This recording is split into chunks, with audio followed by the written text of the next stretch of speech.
Suprema Corte dos Estados Unidos, eu vou ler de novo, é que essa história me incomoda, não vamos falar. Suprema Corte dos Estados Unidos avalia fim da representação racial obrigatória nas eleições. Eu passo para você, depois eu quero fazer meu comentário, que eu acho que isso é o fim do mundo. Não, é uma coisa... E isso começou nos anos 70, porque muita coisa ruim aqui nos Estados Unidos começou nos anos 70, viu, gente? Anos 50, anos 70 foram férteis para fomentar essas coisas esquerdistas absurdas aqui. Nossa. E o que aconteceu é o seguinte, existe o Voting Rights Act, que é a legislação do voto. E na seção 2, eles distribuíam alguns distritos para que tivesse mais representatividade de uma raça ou de outra. E a Suprema Corte vai votar nisso porque é um caso que fala do Distrito Sul, que engloba Louisiana, Mississippi, Tennessee, Alabama, Georgia, South Carolina, North Carolina, Georgia e Flórida. Então, assim, são vários estados que estão sendo contemplados por essa lei, nesse caso, porque aqui muita gente esquece que é voto distrital, é diferente do voto no Brasil. A gente tem representantes de cada distrito, de cada região, e o que vai acontecer com essa redistribuição é que os democratas devem perder 12 assentos no Congresso e os republicanos vão ganhar 12, estabelecendo uma bela maioria. E isso o Texas está fazendo também, a Califórnia já fez, só que a Califórnia fez o contrário para favorecer os democratas, e é engraçado porque quando fizeram na Califórnia ninguém deu um pio. Agora... Do Texas deu, né? Do Texas encheram a paçoca, né? E a gente até comentou sobre isso.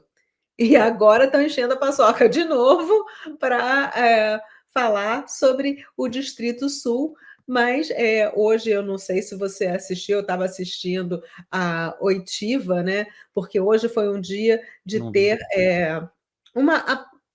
uma discussão na Suprema Corte, então estavam todos os juízes da Suprema Corte lá com os advogados de ambas as... sim, vi, fantástico, mas fala, fantástico.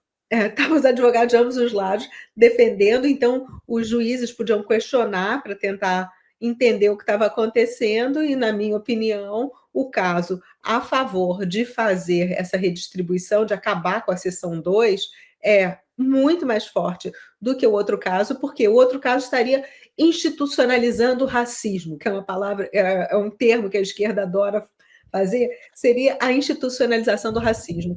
E a Ketanji Brown Jackson deu aquele show, mostrou para todo mundo que ela realmente só entrou lá por causa da cota de diversidade. Eu acho até que o Trump deveria analisar para ver se a nomeação dela foi feita com autopena ou não, porque se foi feita com autopena, já podia cancelar e tirar... Essa senhora que foi perguntado sobre se ela conseguiria conceituar o que é ser uma mulher? A fofa, a própria. Obrigado, só queria recordar. Impressionante. Desculpa ter te cortado. E aí praticamente chamou os negros de débeis mentais, porque eles não sabem votar, eles não têm condição de votar se não for com uma assistência, porque não tem capacidade mental. Uma coisa absurda, a fofa aí, com a Kamala e com o Biden. Biden, aliás, que votou contra a nomeação do juiz Clarence Thomas, porque disse que ele era negro e que não podia entrar lá. E o Clarence Thomas é, na minha opinião, o melhor juiz da Suprema Corte. Ele e o Alito são excelentes. Muito coerente. Não, e o Clarence Thomas é que nem o Ben Carson. É um cara que estudou pra caramba a vida inteira. Ele ascendeu pelo mérito dele. Aquele homem, ninguém pode falar, é DEI. Não é DEI. Ele é uma mente absolutamente brilhante. O homem entende da Constituição como ninguém mais. Então, e essa anta não entende porcaria nenhuma. Tá muito bom. Eu gosto dos seus adjetivos. Mas não dá para explicar de outra forma. E passou muita vergonha. O Clarence Thomas, eu sou mega fã do Clarence Thomas. Adoraria tomar um vinho com ele, com a mulher dele, porque eles são sensacionais. Mas Ele é é muito isso. coerente nessa coisa. Agora eu passo. Assim, primeiro, não, se isso é uma coisa que eu pondero, eu sou contra, né, esse negócio de, porque na realidade eu vou traduzir tudo que você falou, é política de cota, né? Eu vou dar um pouco de peso no seu voto, vou de fazer um voto diferenciado, porque você é incapaz, é isso. Para mim é política de cota, não tem diferença, né? Eu acho assim, o cara tem muita grana, se esse cara tem muito dinheiro, o voto dele tem o mesmo peso que de outra pessoa que mora na rua, no homeless. O voto é igual. Uma pessoa que é branca, o voto vai ter o mesmo peso que a pessoa que é negra, como se a cor importasse para alguma coisa. Se o cara é homossexual, outro não, como se também se importasse, o voto tem o mesmo peso. Né? Então, essa discussão de você. Na verdade, você está criando gueto. Isso é criação de gueto para mim. Isso é criação de gueto. Né? É criação de E gueto. além do voto, é a questão dos candidatos. Você tem que ter candidatos Sim, negros. sim. É igual no Brasil, você tem que ter cota para mulher. Na partido, o partido tem um partido que se chama Partido da Mulher. Vai ver quantos candidatos mulheres tem nesse partido. É porque ele cria cota, ele consegue espalhar cota para poder se candidatar. Só isso. É um absurdo, absurdo, absurdo, absurdo. Então você cria gueto, você obriga, por exemplo, o partido tem que colocar X candidatos, você tem que escolher o cara. Olha aqui, não pelo merecimento, não por outra coisa, mas pela cor, que eu acho terrível, terrível. Também. Mas esse ponto agora que você falou, que eu acho que só quero finalizar essa parte que eu acho grotesco. Essa parte que eu, agora não mudando um pouquinho mais sobre esse assunto, da Suprema Corte Americana, não sei se as pessoas entenderam que isso é muito legal aqui na América. Vai haver um julgamento na minha mão, eu sou a corte, eu vou julgar. Antes de julgar, eu gostaria de ouvir as alegações, entre aspas, de cada parte, dos advogados. Só que o bacana daqui, que é quase uma aula, eu acho isso fantástico, porque eu sou ministro, como eu sou juiz da Suprema Corte, porque não tem diferenciação de nome aqui, para quem não sabe. Eu vou lá e pergunto para o advogado, mas por que tal coisa? Perceba, ele questiona, porque para melhorar o convencimento dele. E hoje, obviamente, gaguejaram, né? Foi uma coisa horrorosa, mas eu acho interessante essa forma que funciona a justiça americana na parte maior.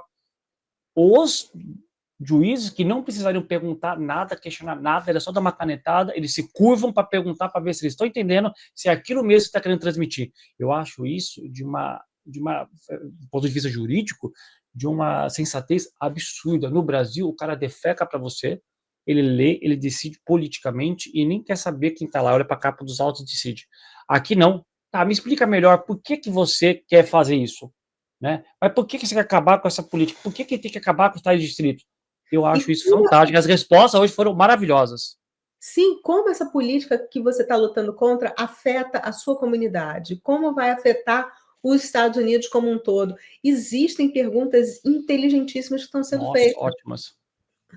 E a Ótimas. gente vê a Ketanji Brown Jackson falando as maiores asneiras. Gente, assim, parece até que ela nunca nem leu a Constituição. Se leu, não entendeu.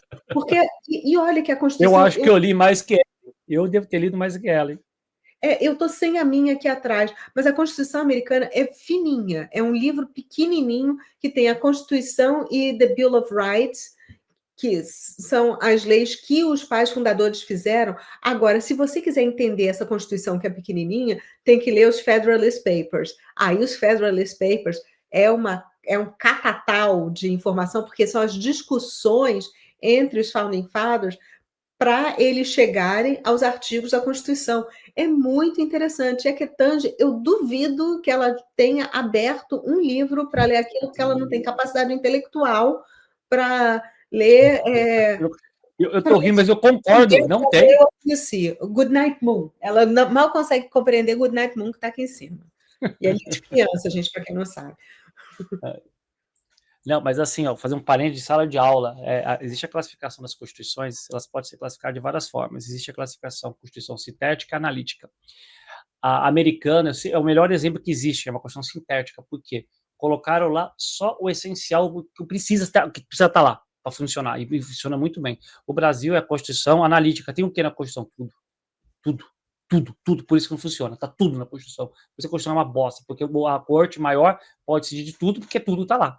Aqui não, ela tá tão suave, como a Cissa falou, é uma Constituição, na minha visão, né, é muito fácil de entender, o conceito de liberdade é muito claro, é muito fácil de entender as coisas, são poucas emendas, mas se você pegar uma juíza que ela mal sabe o que é a diferença entre princípios e regras, porque ficou muito claro algumas coisas que eu já vi dela falando, entre princípios e regras, são coisas bem diferentes, ela não sabe. Da mesma forma que não sabe definir o que é mulher. Essa frase eu não esqueço. Isso. Que não sabe definir o que é mulher. Eu não consigo esquecer. Ela não sabia o que definiu a mulher, e hoje o meu questionamento é: ela sabe definir deficiente porque ela chamou uma boa parte da Putz, população verdade. de deficiente. Então, ela sabe Verdade. definir o que é um deficiente? Eu Verdade. acho difícil, porque não cabe a palavra deficiente para pessoas negras, que foi a quem ela se referiu, nesse caso, porque se ela olhasse para o lado, ela ia ver o Clarence Thomas, que de deficiente, meu amor, não tem absolutamente nada. O cara é uma das mentes mais brilhantes dos Estados Unidos. É que eu acho que esse tipo de palavra, a forma que ela falou, não caberia nem para uma juíza, né? Acho que ali foi um negócio totalmente fora do, né, do ponderado. Não, e aí, já que eu Mas, gosto de causar, eu até falei que ela está denegrindo a população negra americana. E está. mas tá. Você acha que não? Acha um montão de retardado? Não, mas tá com certeza. Mas assim, o lado bom, eu não sei se consigo falar para vocês se tem um lado bom ou não, mas eu acho que vai a redistribuição vai acontecer. A palhaçada que estão tentando fazer na Califórnia, eu acho que vai acabar tendo um tiro no pé. Não sei explicar, mas eu acho que vai dar um tiro no pé lá. O negócio não sei. Tem algo me falando que o negócio não vai para frente lá. E se for, não vai ser do jeito que eles estão achando. Tô conspirando, né? Porque eu vi o mapa da última eleição um pouco diferente da Califórnia, né? Quem sou eu? Não sou especialista, mas eu peguei o mapa do anterior de Biden, peguei aquele e coloquei um lado do outro aqui na sala do computador. Eu tava olhando e falei, meu, deu uma mudada. Algo deu uma balançada, então podemos dizer assim, né? Alguns distritos totalmente democráticos, viu que não é que o democrata ganhou, mas se viu que a distância diminuiu, então eu acho que alguma coisa vai acontecer. Vai, com certeza, e principalmente porque esse mapa que você viu já mudou desde a última vez que ele foi publicado por causa dos incêndios na Califórnia, que está todo mundo vendo que foi um land Olha que legal. que foi proposital e que depois que Malibu pegou fogo em tudo, que eles estão fazendo land grab, né? O governo com a prefeita e o governador estão falando, criando empecilhos para as pessoas reconstruírem, e aí estão entrando fundos chineses, porque o Gavin Newsom é assim com os chineses, fundos chineses e fundos de investimentos americanos para comprar toda aquela terra e vão criar affordable housing, vão criar um bando de coisas que não deveriam estar naquela área, principalmente depois das pessoas terem perdido tudo. Porque muitas das casas já não tinham mais seguro, porque a State Farm tinha proibido o seguro, tinha cancelado a pólice de seguro um mês antes do incêndio. Que doideira isso, né? Eu li bastante sobre isso.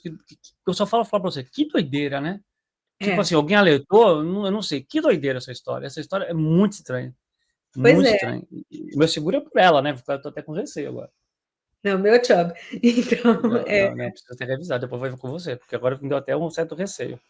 não, e eu pago mais pelo meu por causa dessa empresa, mas é porque, assim, meu marido é atuário, meu filho é atuário, todo mundo de seguro aqui em casa, e é uma das mais reliables, que, assim, se der um problema no meu carro, eles não vão trocar por qualquer peça genérica, eles vão colocar a peça original. Então eu pago mais para ter mais. Bom saber, minha querida. Muito bom saber. É. Então Muito tem bom. esses detalhezinhos, mas, eu acho que a gente já explicou mais ou menos o que era Sim. o Section 2, e a gente já pode ir para o próximo. Vamos lá, Filipão. Qual a expressão aí para a política de cotas? DEI. DEI. É o que a gente fala aqui, DEI é Você política. falou agora,